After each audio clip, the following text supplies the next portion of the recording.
I'm a 35-year-old man, and for some backstory, my dad died when I was 19, leaving my mom with me and my two siblings. I'm the oldest. It took some time, but eventually my mom started dating again. We don't live together per se, but our houses back onto each other and have a gate, so it's pretty common for her to offer to do my laundry or me just go over for dinner or go look after our dog, that kind of stuff. Plus me and my siblings go over there for dinner every other Friday night or so. A bit after she started, the men she's been dating have been getting younger and younger, and I've never had a problem with them. She's been very open to me and my siblings that she wants to get married again, and we've always been supportive. At least after the initial shocks, lol. The latest guy is by far the most serious, and they've been dating since around last June. He proposed at the start of autumn and they want to get married next summer. Again, me and my siblings are fine with this because it's her life and we trust him. He's a nice guy and they clearly love each other. But anyway. So long and short is, this weekend, her fiancé, let's call him Phil, calls me and asks me if I could come over. I say yeah sure, I'll be over after work, and I assumed he just needed help with some DIY stuff they're doing. When I get over there he calls me sport and says we need to talk. I should mention this is something he does to me and my little brother, calling us things like kid, sport, scout, little buddy, or my personal favorite, calling us red and blue seemingly out of nowhere. My brother is 30 by the way. He tried it with my little sister, 28, once, and called her princess once, but he stopped when she just stared at him. So thing with Phil is that he reminds me a lot of Charlie Day's character in Horrible Bosses, in that his sole ambition has always been to meet a girl, get married and have a family. When he told me and my brother this, my brother made some joke about how maybe our mom's going to come short on the last part, and he got very upset, but they made up after. Anyway, so I go round and I ask if my mom's around, and he says no, it's just him and that we really need to talk man to man. I say sure, and he starts talking about how he's always wanted to be a father, etc., and raise a son to call his own, and then he drops this bombshell by saying, now I know I can never replace your father, the man who made you, but it would mean the world to me if you could call me dad. I'll admit it, I sniggered a little. And then I knew he was serious because he looked like he was about to cry. And he didn't drop it either. I asked if he really meant it, and he got really emotional and started talking about what it means to be a man and how his purpose is to have and provide for a family, and he wants me and my siblings to be part of that family. Like he reiterated he'll never replace my father, and this did rub me the wrong way a bit, but he's ready to step up and be my dad and provide for and protect me and my siblings. And I'm just sat there thinking, dude, I'm a decade older than you and live in a separate house. I don't need providing for, and even if I did, I don't think a guy a third of my age who works part-time at the hardware store and is into collecting manga is the man to do it. No offense if you're into that, lol, just. I dunno, I was a bit taken aback. I was in shock, so just said okay, and he gets emotional again, but in a happy way, talking about how he wants to go camping or go to a baseball game. I don't even like baseball, lamau, and how he joined the Lions this year and how he wants to bring me into it too as his boy, which just feels so surreal. Even more so as I'm a Shriner, so all this talk of service and charity isn't the brag he thinks it is, because again I'm 10 years older than THI's guy. Well, I ended it by just saying, this has gotten a bit too weird, and I was going home. He got very upset and I left, called my brother, and he agreed it sounds weird as fuck. Later my mom called me and she wasn't disappointed but admitted it's made him very upset and depressed. I told her that if he's embarrassed, he doesn't need to be. I get he's excited about the marriage and we can just laugh this off as a funny story. She then said that wasn't what he was upset about. He, and she too a bit, is upset about the fact he poured his heart out and I rejected him. She said yeah, it is a bit kooky, but this is how he proves to himself he's a man, and I guess I was a bit angry and said something like, first off, it's not my job to certify what's between his legs, and second, this doesn't prove he's a man, it just proves he's a nutjob. I apologized immediately, but she said she didn't want to hear it and hung up. She called back 10 minutes later and we apologized, and she begged me to just go along with it until he has some kids to call his own. I won't go too much into the details here, but she sort of let slip they plan to try IVF treatment because she's not ready to give up on being a mom just yet. And while I have my own thoughts about whether or not that's a good idea, I'm not here to litigate on that. We finished up fine and I reiterated I'd support her, and she agreed that it was definitely a stressful situation for me but begged me to at least think about it. Which leads me to here. I did think it over, and obviously I'm going to say no. I had a dad and he died, rest in peace dad, and that's the only dad I've ever needed, I've ever wanted, and I'll ever bestow that title on. I'm not asking if someone's unreasonable or what I should do, more so what I should say. This clearly means a lot to him for some reason, and I deeply love my mom, so want to try and minimize the damage. Especially as we're still so involved in each other's lives and the why live behind me. How can I make it clear to them, as painlessly as possible, that I think this is weird and borderline offensive? I really don't want to rip the band-aid off because I fear what it might do to the family. Edit, showed my brother the post and he laughed so hard he started coughing, lol, then said we should call him Dr. Phil and each other blue and red, so swap the nicknames he gave us around. Thoughts? Update 1. Original post and slightly amended the title for clarity. Anyway, so I told both my siblings and we agreed we'd collectively put our foot down with Phil at our next family dinner next week. Especially after an incident where Phil referred to my brother as sport and asked if he wanted to go see a baseball game with him. Admittedly, I was a bit spurred on by what you all said and got involved, pinging him back with "Aw, no tickets for me daddy," and my brother responded with "Daddy wants to me all to himself." Hot, and Phil took a few minutes to respond before saying he was shocked, speechless and disgusted. He then messaged me in private to say he was utterly appalled and that he'd never disrespect his own father the way you boys did. I kind of lost it at this point and said, "Right, that's because you're not my father, Phil. You're a 24-year-old manchild dating my mother. You have no right to my respect, especially not to the respect a father gets." I immediately said sorry but then blocked his number and left the group chat. Apparently he sent a similar thing to my brother, who responded with more daddy stuff, and Phil blocked him. Well, that aside, I don't think that family dinner is going ahead. After the original post blew up, it seems someone from his Lions Club found it and reported it to their chair or whatever, and Phil has either been expelled or resigned or in the process of one of the two. He has removed nearly all mentions of the Lions from his social media and no longer mentions being a member with his last post, on it being some cryptic goodbye post where he kinda drones on about what it means to be a man in the modern day and the duty of fatherhood bestowed on all men at birth. Really weird shit. My mom called me half in a panic, half in a rage after, about the stuff I'd been telling about him before, breaking down and saying we need to meet, which we did and got my brother to go over too. I know he has temporarily moved back in with his parents in the next town over, but from my understanding they still want to go ahead with the wedding. But I think that's more so because they've already spent money on it. When she said she was determined to have more kids, plural, my brother did step up and asked if she really thought that was a good idea at her age, and I pointed out that assuming she had the baby next year, and she lived to 80, they still wouldn't have finished college. She just stammered on about how people live longer these days before breaking down crying and admitting she's not ready to give up on mothering due to some deep-seated trauma and fears about the family breaking apart that I won't go into for her sake. When we reassured her that we weren't going anywhere, she calmed down and we had a very good honest conversation where she's agreed to drop the IVF stuff on the grounds that it'd be too expensive and unlikely to get greenlit, but she's still adamant it's scientifically possible and she should be allowed to do it from an ethical standpoint because she has to win that argument, and has agreed to look into fostering instead. Me and my brother highly doubt anything will ever come of that, so we're not that worried anymore. The very good news is she's also agreed to look into therapy/psychiatric help to deal with her trauma, and we've helped get her in touch with a nice lady in town to unpack all this in a more healthy way. So at least one person is getting the help they need. I have no idea what's happened with Phil or what's going to happen with him, but I did make it clear to my mom that he is not my dad, he's not even my stepdad, I'm not a kid. And he's never going to be either one outside of legal fuckery. She relented pretty quickly. I think she's finally broken out of her shell at least, and we've agreed that if things go ahead that's going to be a huge red line, though I dunno if he'll want to be friends with me after all this lamau. Anyway, thanks for the help on the original post, y'all. Edit, bit of an update as I can't respond to everybody, but I think the marriage is off. Phil has gone AWOL again and has had a huge argument with his family as they've demanded he call off the wedding and date people his own age. This apparently made him snap. Me and my mom have met his mom and older brother, who said Phil is very insecure around girls his own age and has never been able to talk them, hence his preference. This very deeply upset my mom, and after some begging from all of us, she has agreed to push the wedding back, though she wants to keep dating him. I have no idea where Phil is, though his brother assumes he's couch surfing with his D&D friends who have been sending me and my brother some not nice messages because clearly we're just jealous of the MILF hunter.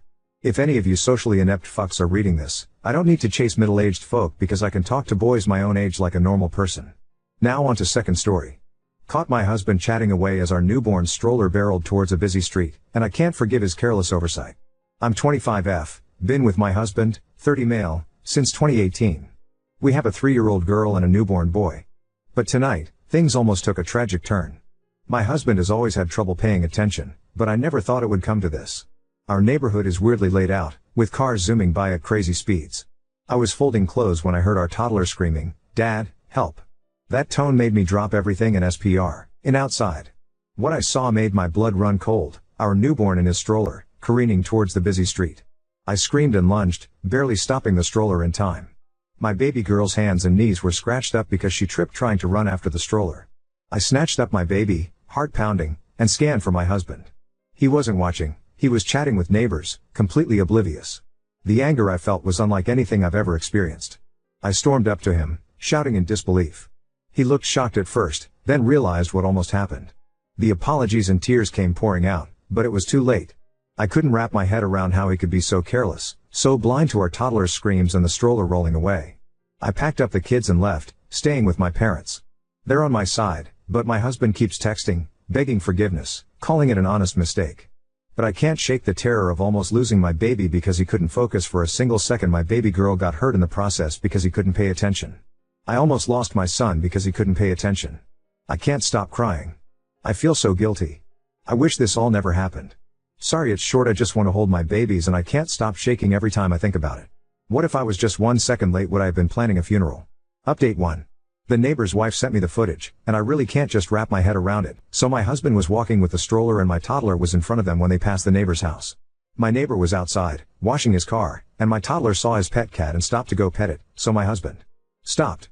Left my baby on the road. He didn't even bother locking the wheels and walked all the way up the driveway, not even bothering looking back at the baby. He had his back face to him for about 5 minutes before the stroller just suddenly started moving. I think it's because the road is on a hill kinda, or it could have been the wind. My toddler never went near the stroller. It couldn't been her. The stroller went down the road and my toddler. That's when she started screaming and running for it when she saw it. The neighbor started running after my daughter when she tripped. He tried to pick her up. That's when the neighbor's wife's car comes into frame and she stops and starts running back to the way the stroller is coming. After that you can't really see anything because it's all out of frame, but you can hear all the commotion. My husband just stood there the whole time, hand on his head with a blank stare on his face. He didn't even do anything when our toddler was crying from hurting herself. He only started crying when I confronted him. What do? I genuinely do not know what to do. I'm panicking. This was never the life I wanted for my kids. I don't understand why he was standing there. I have not even gotten a text or a call from him since I got sent the video. It's just been silent. I just can't get the sound of my daughter's screams. That's the sound that no mother wants to hear. I can't explain in the moment, but it felt like my blood went cold. And I just felt pure fear. I never want to watch the footage again. Update 2. After reading through the comments, I decided to go back to my husband. Many of you pointed out that if I left him, we'd end up with 50-50 custody of our kids, which I couldn't bear. So, I made the difficult choice to stay, even though my love for him is faded. My plan now is to tough it out until our kids turn 18, and then leave. I'm terrified of getting pregnant again, especially since I'm not allowed to use birth control or get my tubes tied.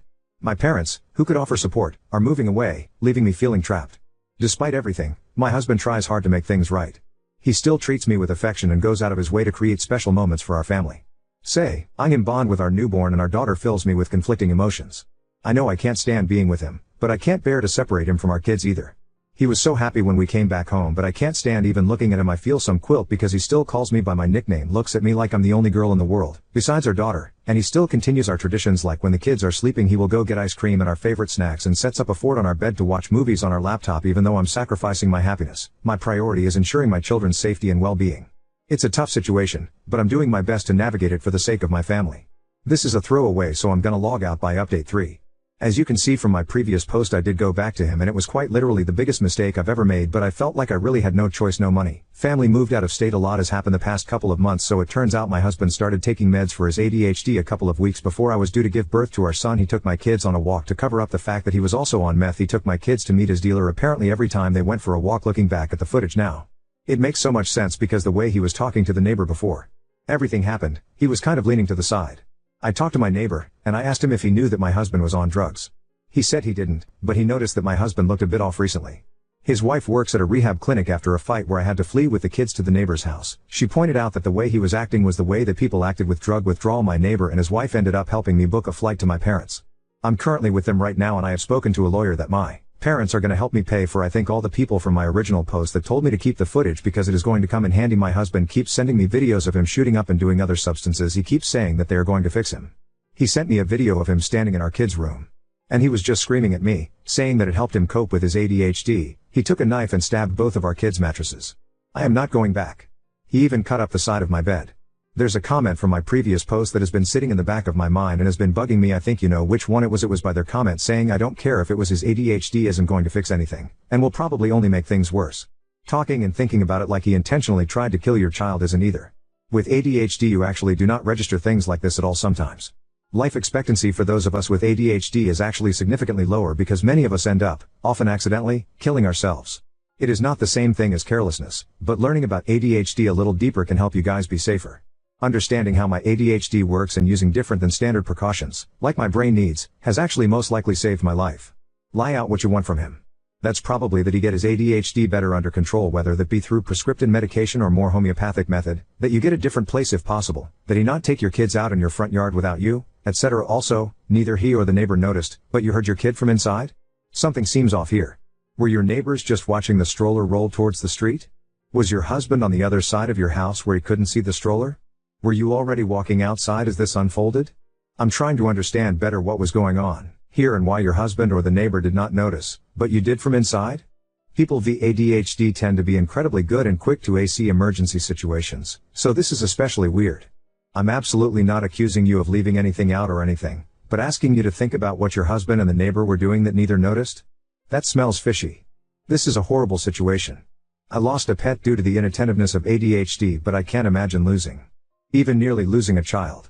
WTF, it baffles me that you can even compare losing an animal to losing a child. You made people with ADHD sound completely unreliable for themselves and that they can't do anything. You made them sound very helpless, and saying that the life expectancy thing was completely uncalled for as well. I bet many people with ADHD reading that completely disagreed with you, judging from all the comments and YouTube videos I've seen on my post. I don't know if you're projecting that you lost a pet from your inattentiveness of ADHD. If you were letting things die in your care, you need to get stronger help. And no, I was not going to lay out what I want from him. He's the one that started mixing his meds and was high off his mind every time they went out for a walk.